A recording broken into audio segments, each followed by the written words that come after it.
Di sini sesuatu dimulai, sebuah tradisi. Dalam setiap musibah ada yang disebut sebagai the winners dan the losers. Mari kita jadikan diri kita sebagai the winners. Kita bukan sedang ditimpa musibah, tapi kita sedang ditempa dengan musibah. Be kreatif dan gunakan setiap kesempitan untuk kesempatan meningkatkan kapasitas diri, meningkatkan daya saing. Menulis itu bukan soal bisa atau tidak bisa, tapi menulis itu adalah sebuah tradisi. Oleh karena itu, mari kita bangun tradisi menulis.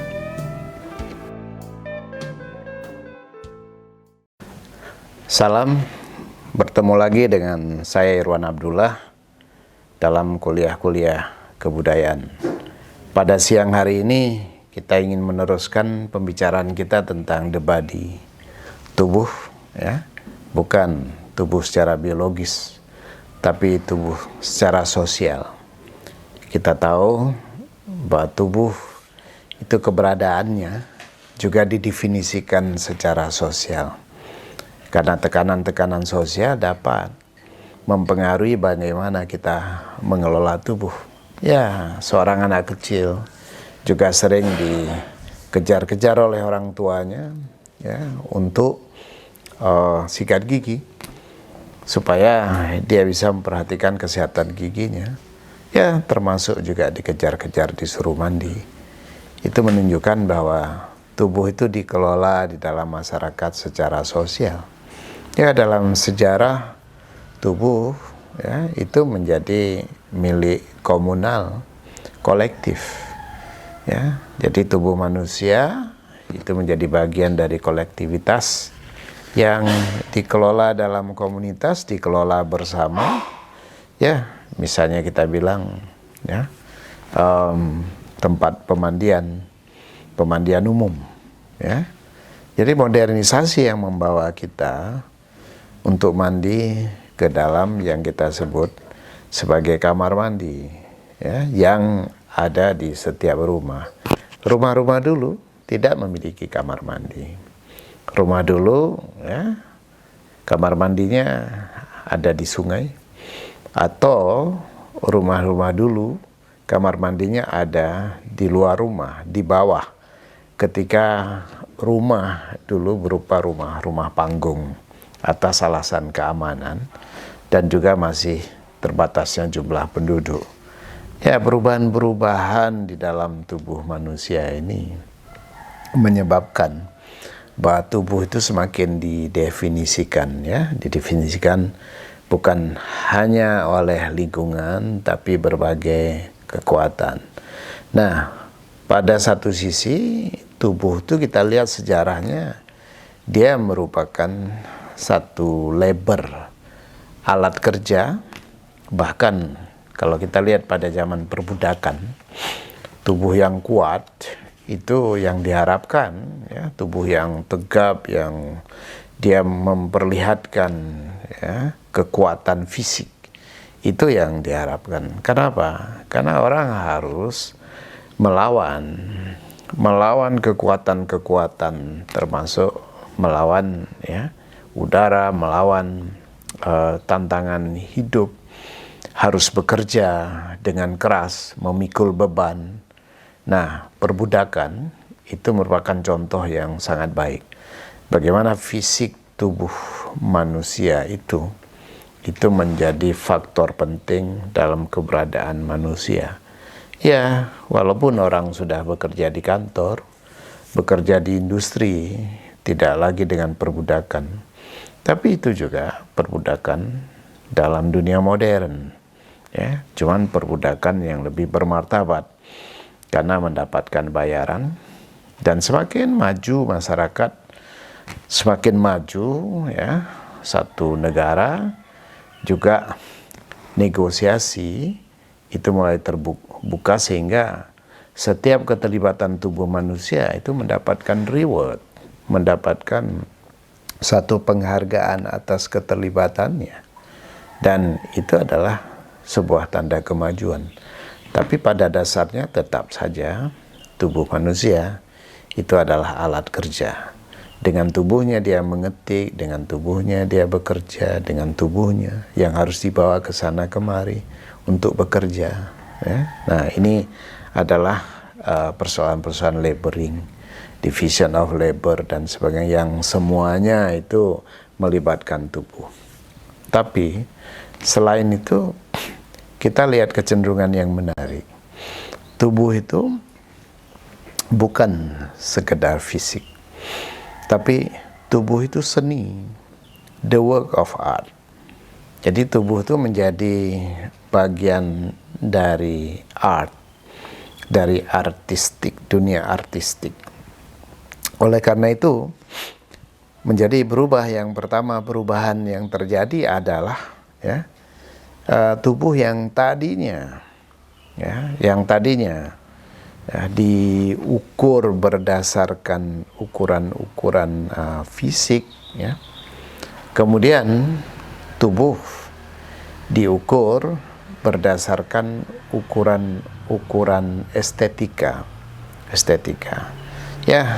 cantik, cantik makin penting, kehalusan tubuh, keremajaan tubuh manusia. Nah, yang pertama sekali terjadi apa? Soal berat badan. Jadi muncul rejim berat badan yang orang mulai ribut dengan overweight, dengan tubuhnya yang dianggap lebih memiliki berat badan yang lebih. Muncul rejim untuk berbagai macam obat, berbagai macam vitamin, berbagai macam makanan, untuk apa? Berbagai macam makanan untuk mengendalikan tubuh manusia supaya dia itu, the shape of the body itu sesuai dengan kriteria-kriteria ideal. Nah, diputuskan secara sosial, bahkan diputuskan oleh pasar, diputuskan oleh kekuatan-kekuatan di luar tubuh manusia. Walaupun manusia punya otoritas atas tubuhnya, tapi dia membuat pilihan-pilihan di atas tekanan-tekanan yang dia terima. Seorang yang bekerja di satu perusahaan, dia tidak dengan mudah begitu saja membawa tubuhnya masuk kantor, tanpa pakaian yang rapi, tanpa memenuhi syarat-syarat. Pegawai bank tentu saja, dan itu punya kriteria-kriteria yang harus dipenuhi untuk tubuh yang siap diajak bekerja memasuki satu ruangan di mana orang lain bekerja. Kita bayangkan, kalau satu kantor, satu tempat kerja itu hadir dengan makeup, hadir dengan lipstick, mungkin tidak bisa kita temukan ada satu orang yang membangkang atau yang tidak menggunakannya, karena itu satu wilayah di mana sudah diberlakukan indikator-indikator tertentu, persyaratan-persyaratan tertentu. Tentu saja banyak ruang yang bebas di mana orang bebas mengartikulasikan, mengekspresikan dirinya sebagaimana yang dia mau, tapi itu ruang bebas di mana kekuasaan ada pada publik. Tapi banyak ruang-ruang private atau ruang publik dalam arti tempat kerja yang kekuasaan ada pada pimpinan, yang peraturan-peraturan itu dibuat sedemikian rupa untuk mengatur sampai kepada penampilan, tingkah laku, dan itu menjadi bagian yang sangat penting. Lama-kelamaan dunia ini mengalami estetisasi karena dunia ditata dengan kemolekannya, dengan keindahannya, dan value diberikan pada sesuatu yang indah. Value diberikan kepada sesuatu yang tampil dengan bagus, tampil cantik, tampil menarik, dan itu punya harganya, dan tentu saja punya cost. Nah, ketika tubuh menjadi the work of art, maka tubuh pun dia akan menggeser nilai-nilai etika. Estetika jadi penting. Foucault mengatakan bahwa perubahan itu bisa membawa kita kepada kehidupan yang menjadikan estetika itu sebagai etika baru.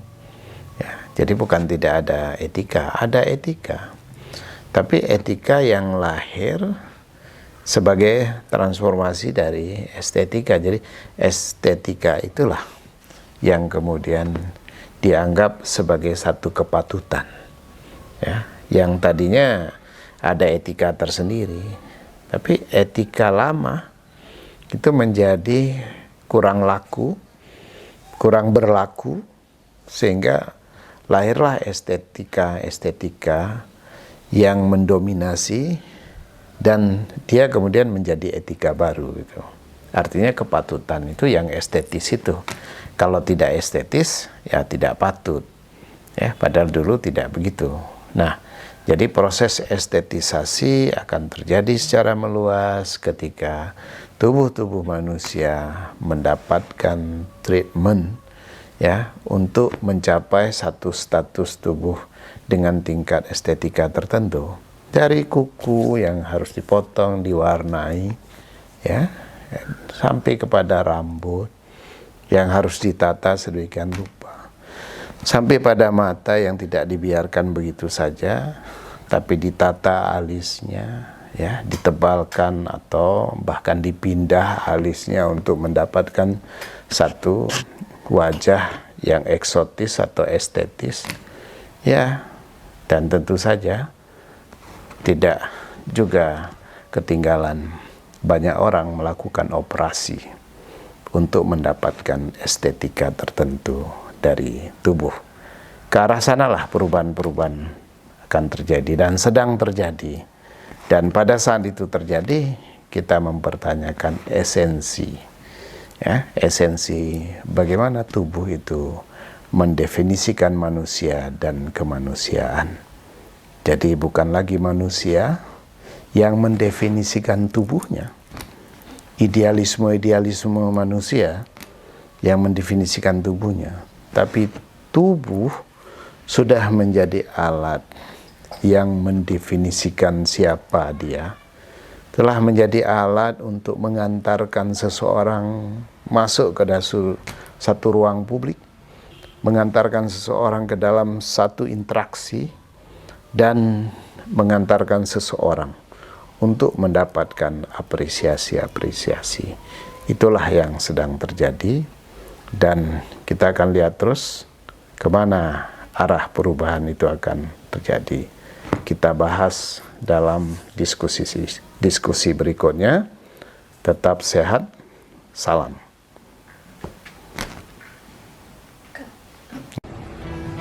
Ikuti terus kuliah-kuliah kebudayaan dari Profesor Dr. Iwan.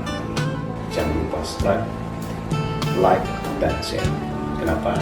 Karena kita membagi ilmu bersama dalam proses produksi pengetahuan. Mari kita bersama-sama mencerdaskan orang banyak.